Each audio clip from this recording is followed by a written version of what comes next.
नमस्कार, मैं संपदा आप सभी का स्वागत करती हूँ आरोग्य का मॉडर्न युग इस कार्यक्रम में। पिछले कुछ एपिसोड से हम किडनी के जो अलग अलग डिजीज़ेस हैं, अलग अलग प्रॉब्लम्स जो किडनी की होती हैं उसके बारे में बात कर रहे हैं। आज भी इसी विषय को आगे बढ़ाते हुए हम हमारे गेस्ट मॉडर्न होम्योपैथी के founder chairman doctor Vijay Kumar माने जी से बात करेंगे। सर नमस्कार। नमस्कार। और किडनी के बारे में हम पिछले कुछ एपिसोड से आपसे बात कर रहे हैं। सर, किडनी के जो ट्रीटमेंट्स हैं उसमें डायलिसिस एक बहुत आम ऐसा एक ट्रीटमेंट है, लाइन ऑफ ट्रीटमेंट जिसके बारे में हम सुन रहे हैं। तो आपसे मुझे जानना ये है कि किसी पेशेंट को अगर डायलिसिस की ज़रूरत पड़ती है तो मैक्सिमम कितने दिनों तक डायलिसिस किया जा सकता है और उसके कोई साइड इफ़ेक्ट्स होते हैं क्या? डायलिसिस ये जो है, जब किडनी काम करना बंद हो जाती है तो क्लिनिकल कंडीशन को यूरेमिया ऐसे बोलते हैं। जब यूरिया 100 से ऊपर जाता है, एग्जैक्ट बोले तो करीबन 125 से ऊपर यूरिया जाता है, तो पेशेंट में लक्षण दिख जाते हैं। लक्षण ये सिस्टमिक लक्षण होते हैं, मतलब जब स्टमक में जो लक्षण दिखेंगे वो जी मचलना, भूख कम हो जाना, वॉमिटिंग, उल्टियाँ दिन में 5-6 बार या ज़्यादा उल्टी हो जाना। जीआईटी में लक्षण दिखते हैं लूज मोशंस, कभी कभार खून भी आता है मोशन से। दूसरी बात, रेस्पिरेटरी लक्षण दिखते हैं, वो पानी भर जाता है फुफ्फुसों में, मतलब फेफड़े में, उसको प्लूरल इफ्यूजन ऐसे बोलते हैं। पेट में भी पानी भर जाता है, उसको आसाइटिस ऐसे बोलते हैं। हाइपोप्रोटीनेमिया, मतलब प्रोटीन कम होने की वजह से भी आसाइटिस और इफ्यूजन हो सकता है, यूरेमिया की वजह से भी हो सकता है। सीएनएस के जो लक्षण है सेंट्रल नर्वस सिस्टम के, वो लक्षण हेडेक, सरदर्द, ज़्यादा नींद आ जाना या पेशेंट कोमा में चला जाना, ऐसे लक्षण हो सकते हैं और उसके वजह से पेशेंट की मृत्यु भी हो सकती है। तो ये सब टालने के लिए यूरेमिया में डायलिसिस करने की सलाह दी जाती है।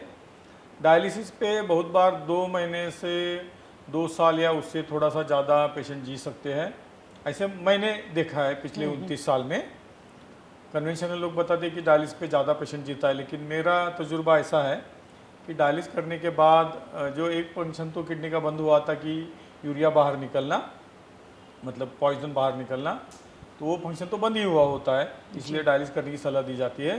दूसरा फंक्शन जो है एक्सेस पानी निकलना, वो भी पूरी तरह बंद हो जाता है। उसकी वजह से ब्लड प्रेशर अप हो जाता है बड़े पैमाने पे, और ब्लड प्रेशर बढ़ने से पेशेंट को हार्ट अटैक आ सकता है और पेशेंट की मृत्यु होती है।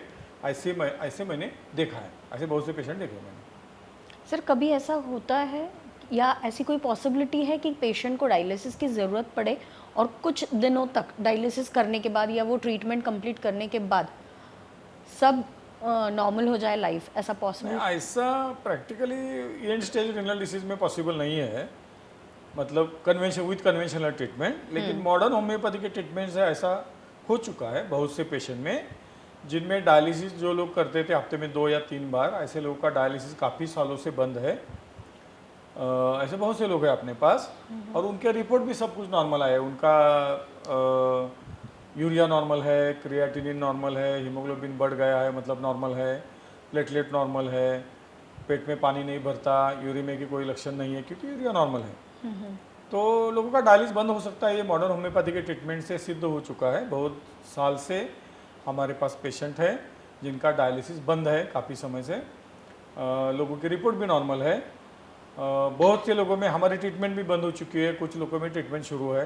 वो पेशेंट के ऊपर डिपेंड करता है, किडनी कितनी काम करना बंद हो चुकी थी उसके ऊपर निर्भर करता है। कन्वेंशनल ट्रीटमेंट में डायलिसिस ये एक आखिरी उपाय कह सकते हैं हम लोग, है उसके आगे और कोई पॉसिबिलिटीज़, बट मॉडर्न होम्योपैथी के ज़रिए डायलिसिस करने वाले लोगों का डायलिसिस बंद होकर वो अब सामान्य जीवन जी रहे हैं। हाँ।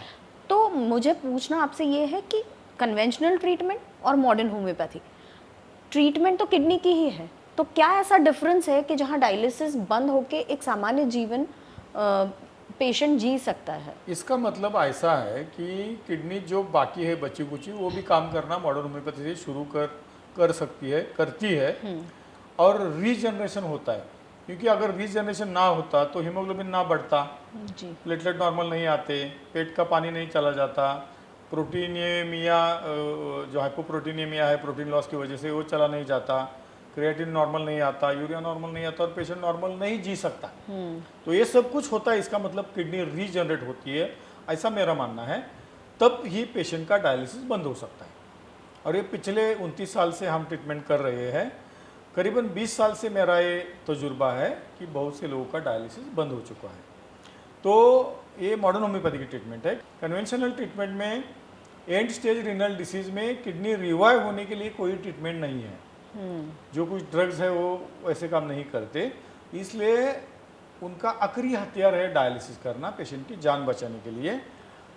कन्वेंशनल ट्रीटमेंट है वो हॉस्पिटलाइज करने की 1 दिन या उससे ज़्यादा करने की ज़रूरत पड़ती है, सिम्टोमेटिक ट्रीटमेंट दी जाती है। मॉडर्न होम्योपैथी की ट्रीटमेंट ये घर में रखकर पेशेंट ले सकते हैं, हॉस्पिटलाइजेशन करने की ज़रूरत नहीं पड़ती, सब कुछ ओपीडी बेसिस है और रिपोर्ट रिजल्ट दिखता है। जनरली पहले महीने में ही इम्प्रूवमेंट बहुत से लोगों में दिखती है। तो आइए बात करते हैं नरसिंह कटकधोंड जी से, जानते हैं मॉडर्न होम्योपैथी का उनका एक्सपीरियंस कैसा रहा। नरसिंह खंडू कटकधोंड सोलापुर के रहिवासी। डॉक्टर ने उनको किडनी में सूजन आने के कारण उनकी किडनी खराब हो गई है ऐसा बताया था और उन्हें बार बार डायलिसिस नहीं तो ट्रांसप्लांट कराने की सलाह दी गई थी। नमस्कार, मेरा नाम गिरजप्पा नरसिंह कटकधोंड, मैं करजाल जिला सोलापुर का निवासी हूँ। मेरे पिताजी नरसिंह खंडू कटकधोंड, इनका एक एक्सीडेंट में पैर फ्रैक्चर हो गया था। हम हड्डियों के डॉक्टर के पास गए और हमने उनके पैर का ऑपरेशन करवाया। मेरे पिताजी के लिए ज़्यादा पावर वाले उपचार शुरू किए गए। उन उपचारों के कारण उनकी किडनी में सूजन आ गई थी। हमने डॉक्टर को दिखाया तो उन्होंने कहा कि पिताजी की किडनी खराब हो गई है और डायलिसिस कराने की सलाह दी। ऑपरेशन के 15 से 20 दिनों के बाद भारी उपचार के कारण उनकी किडनी में सूजन आ गई और डॉक्टर ने कहा कि उनकी किडनी खराब हो गई है।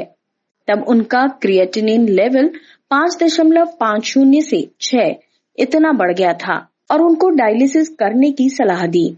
डायलिसिस कराने के बाद उनकी सेहत और खराब होने लगी। उसी दौरान उन्हें मॉडर्न होम्योपैथी के बारे में पता चला और उन्होंने मॉडर्न होम्योपैथी के सोलापुर शाखा में दिखाया और उपचार लेना शुरू किया। हमने 4-5 बार उनका डायलिसिस कराया, लेकिन उनकी तबीयत और ज़्यादा खराब हो गई। उसी दौरान हमें मॉडर्न होम्योपैथी के बारे में पता चला और हम मॉडर्न होम्योपैथी के सोलापुर ब्रांच में गए।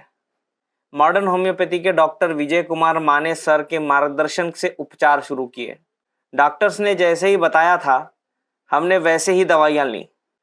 उपचार शुरू करते समय उनका क्रिएटिनिन लेवल 5.50 से 5.5 से 6 था। उपचार शुरू करने के बाद 8 से 10 दिनों में ही उनकी तबीयत में अच्छा फर्क दिखने लगा और उनका क्रिएटिनिन लेवल भी कम हो गया। मॉडर्न होम्योपैथी के उपचारों से उनकी तबीयत में काफी सुधार आया है। उनकी किडनी की सूजन भी अब कम हो गई है। मैं हर 10-15 दिन में उनका ब्लड टेस्ट करवाता हूँ। उनका क्रिएटिनिन लेवल 1.20 या 1.45 के बीच ही रहता है। वे अब पहले की तरह खाना खा सकते हैं। मेरे पिताजी अब बिल्कुल ठीक है और उनके पैर का फ्रैक्चर भी ठीक हो गया है। जब उनके मॉडर्न होम्योपैथी उपचार शुरू हुए, उपचार के 8 से 10 दिनों के बाद ही उनकी तबीयत में सुधार महसूस होने लगा। 23 जून 2024 की रिपोर्ट के अनुसार उनका क्रिएटिनिन लेवल 1.26 तक कम हो गया था और उनकी किडनी की सूजन अब कम हो गई है और वे पहले की तरह खाना भी खा सकते हैं। मॉडर्न होम्योपैथी के उपचारों से उन्हें बहुत अच्छे सुधार देखने को मिले। अब उनको डायलिसिस या ट्रांसप्लांट की जरूरत नहीं है। नरसिंह जी की तबीयत अब अच्छी है, वे एकदम ठीक हैं और मॉडर्न होम्योपैथी के उपचारों के कारण सामान्य और खुशहाल जिंदगी जी रहे हैं। आज के एपिसोड में हमने देखा कि बगैर डायलिसिस के भी सामान्य जीवन जिया जा सकता है अगर आपकी इस तकलीफ में आपके साथ हो मॉडर्न होम्योपैथी। तो जाते जाते बस इतना ही कहूँगी कि जैसे एक सक्सेसफुल लाइफ के लिए एक अच्छे गुरु की ज़रूरत होती है, वैसे ही किसी भी तकलीफ देह डिजीज़ से बाहर आकर एक सामान्य जीवन जीने के लिए मॉडर्न होम्योपैथी अगर साथ है तो सब कुछ पॉसिबल है। आज की ये चर्चा यही समाप्त करते हैं। अगले एपिसोड में फिर मिलेंगे एक नए विषय के साथ। नमस्कार। नमस्कार।